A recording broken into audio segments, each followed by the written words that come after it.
Hey guys, it's Jason back at MRS again, and this is video 1 of that Apocalypse box set for Warhammer 40K. We are going to be building the Riptide unit. Here is a little render, I guess, of what it can look like. We're going to go off script a little bit. And we're gonna talk about that. If you don't want to, the instructions are really clear of how to put it together to make the legs look like this, and then how to assemble the body and engines and all that business. But this being my 4th or 5th Riptide that I've built, I like to mix it up because nobody wants 5 of the exact same dudes standing on their table. We want something a little bit more dynamic. And MRS has a large Gundam following here, so keeping that in mind, we're going to make something of a dynamic pose for this guy. What I like to do is I will... good inspiration is come in here and just walk down that Gundam aisle. You see all kinds of crazy poses, arms extended, hands, guns raised, or, slung, or all kinds of stuff. But in this case, the idea that I had was we were going to take this guy and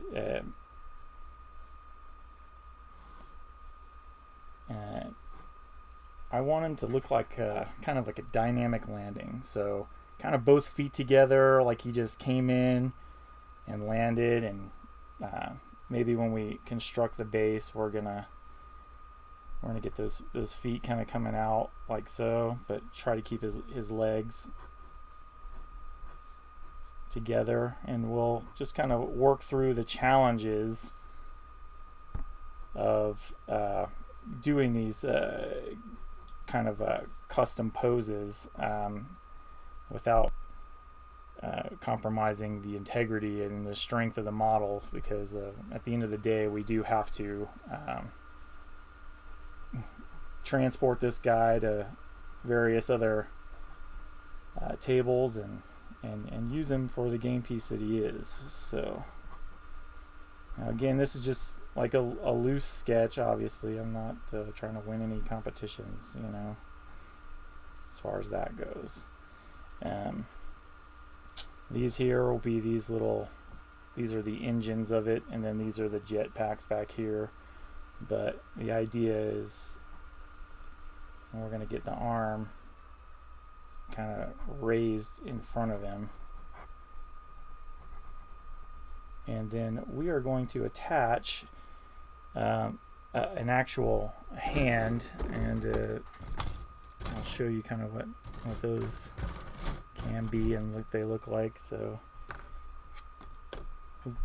this model supply group that we've got here at MRS, they've got just all these little packages of bits, and once I came in here and found them, I can't get enough now. Like the hands on this model typically look like this. It's probably a little hard to see, but basically it's like 3 little fingers there, and this is the other side. So you got his fist, it's all that.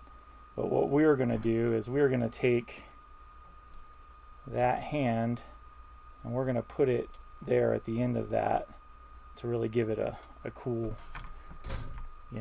actual functional hand instead of these little 3 nubbins he's got there.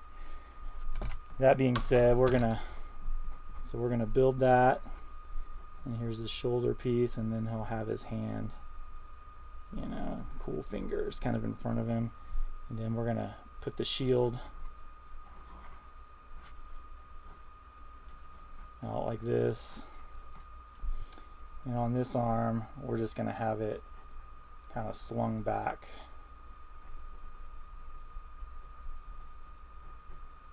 And I think instead of actually building that part of the arm there, we're going to convert this weapon so that it is part of his arm. And in order to, because this model actually has two different weapons. He has this heavy burst cannon here, which is kind of a cool looking Gatling gun, and then he has this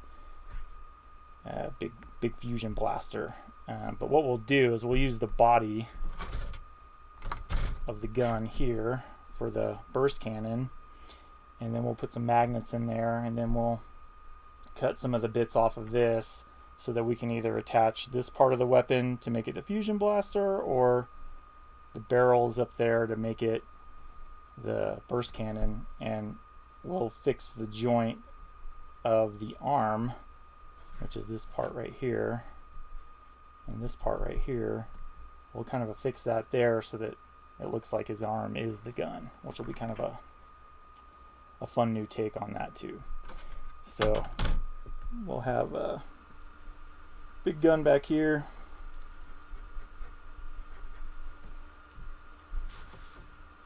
And then, you know, the engines, or the jetpacks, I guess, will be back here. And then on the base, we'll kind of maybe cup it a little bit and make it look like some broken ground, like he just like, boom, just kind of came in. So that's the idea.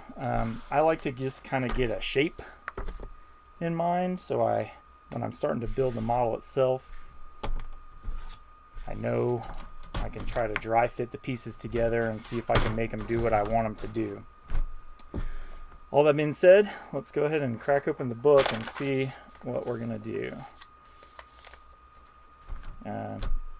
First assembly is going to be one of the legs, so we're going to have to make some modifications there, but that'll be fine.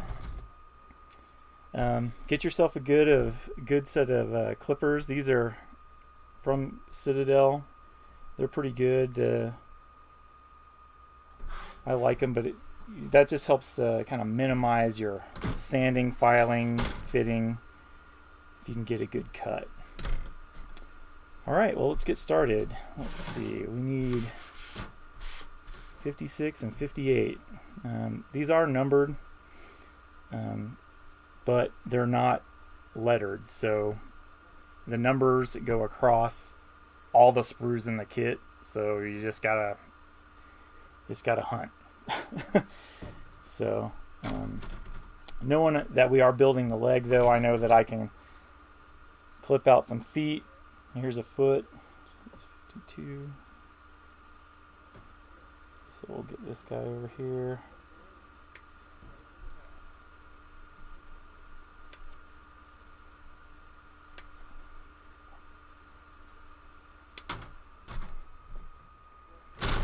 Alright, 56 and 58. Back to this. Let's see.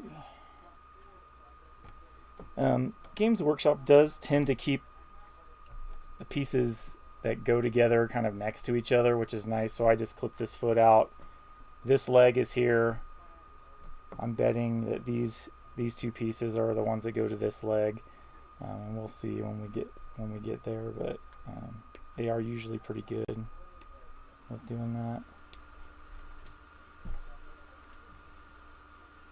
I'll just clip away.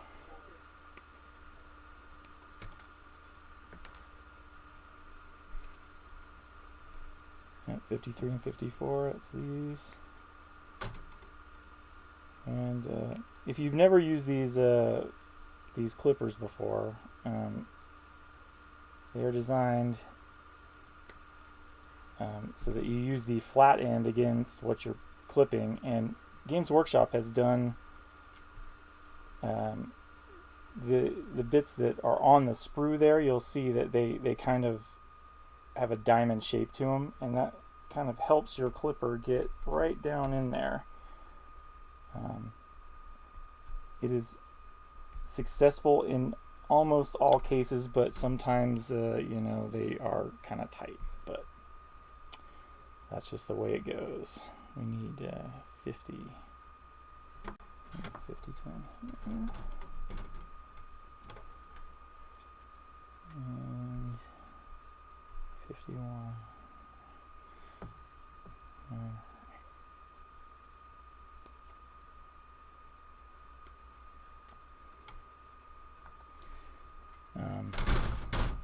I also like to just kind of make sure everything looks like it ought to look.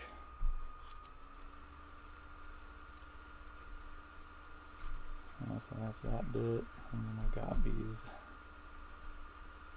bits, and you can see this extra little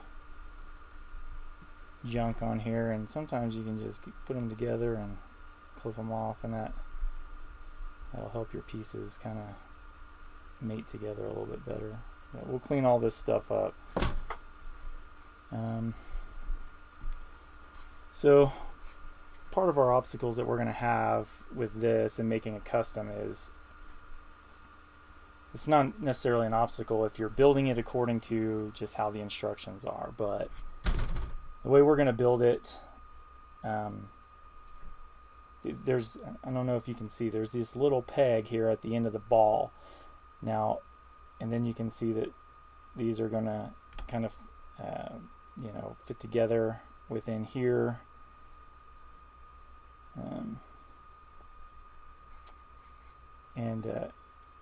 In doing that, it forces a certain pose, but since we don't want a forced pose, we're gonna nip those little bits off, and then we'll have a full, you know, socket for the foot instead of this little nub, which would fit into that little nub receiver right there to make it sit in there a certain specific way, but we don't want that, so we're going to just nip that right off.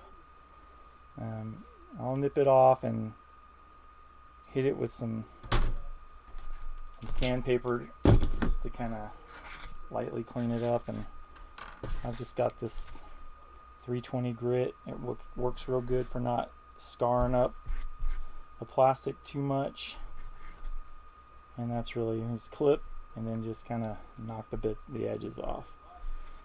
Alright, so the way this all goes together is we've got this little thin piece, and then the little ball, the socket, the ball and socket. And it, again, that end piece right there is designed so that this doesn't move, but if you clip it off, then this becomes movable, and just gives you a little bit more of an option. Same with this bit, it is designed to fit into that nub right there,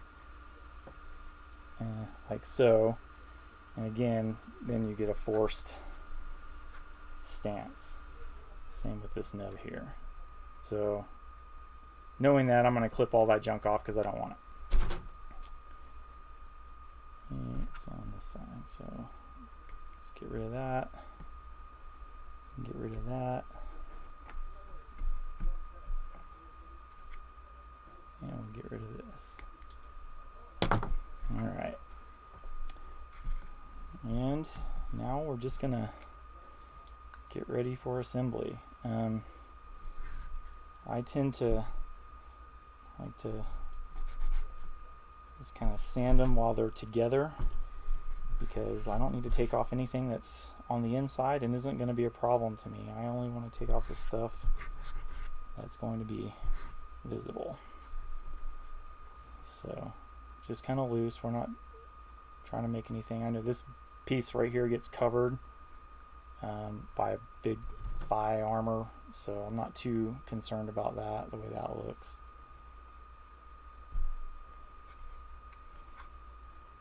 And then I'm going to start the gluing process. This is the Citadel plastic glue. It works great. It's a chemical bond to kind of melt the two pieces of plastic together. You definitely don't want to get this in your eye, or but it, you know, if it's on your fingers, it's not gonna kill you. It's very liquidy, and you just kind of run it along your edges, and put them together.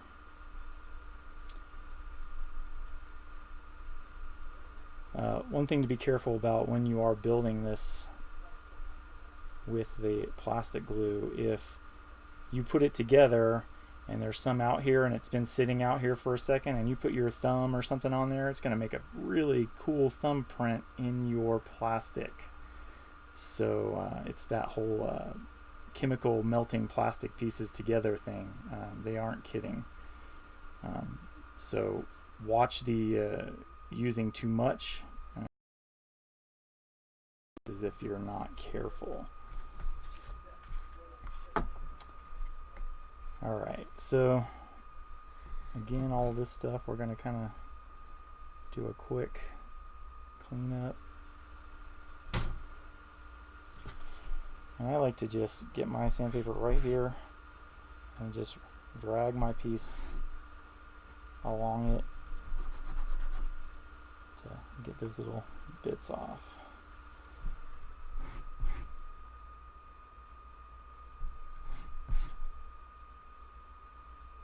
Remember, this is also going to be covered by by the time we're done, it'll be primered, and so that will also help kind of cover some of those little blemishes and things, but as much as you can get off as you're going, the better you will be. I've also found that if I just kind of scuff up what I'm about to glue with this plastic glue, if I just scuff it up a little bit, it makes it easier for that glue to kind of melt it, and so you will get them stuck together kind of a little bit faster, which is nice. So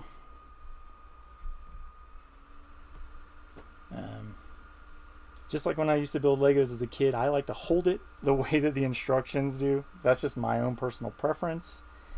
You don't have to do it that way. I just find it easier to make sure I've got the right parts in my hand when I'm doing it.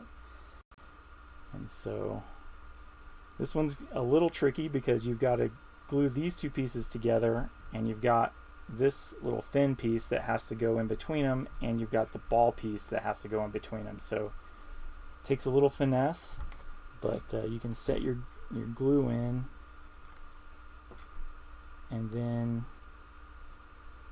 you've got time, not a ton, but you've got time to just make sure you get it together.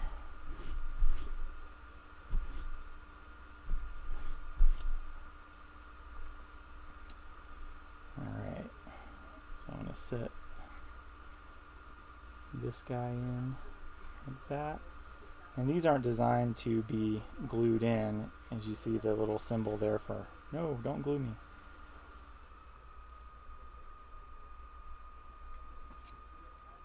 And then, alright, so now we've got mobile piece here, and we will eventually glue this, but we just want to wait until we've got in position before we do it, so we have the option. And you can leave this cool little thin wingy thing kind of like that. Alright, so this would be the leg, like kind of squashed in its haunches, and this would be it kind of extended out. And then however you put the foot on, like so. So we can see the dry fit of the leg. Now I know that I need to make mine kind of straight, so I want the foot to sit flat, and then I'm going to want to, and I'm just kind of test fitting it to see how I want to go, but I want this leg to kind of be as straight as possible. And so then I know where I need to put my glue and how I need to position it to let it go. So I'm going to get it almost fully extended. So I'll just go ahead and put that glue in there and set that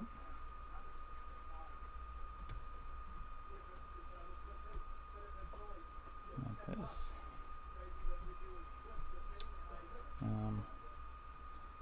And I'm not going to glue the foot on yet because I might want to see how I want to position it once I get both legs assembled and see how they are fitting next to each other. But that is, in a nutshell, the leg assembly. So now I got my little box here, and I'm just going to set it in there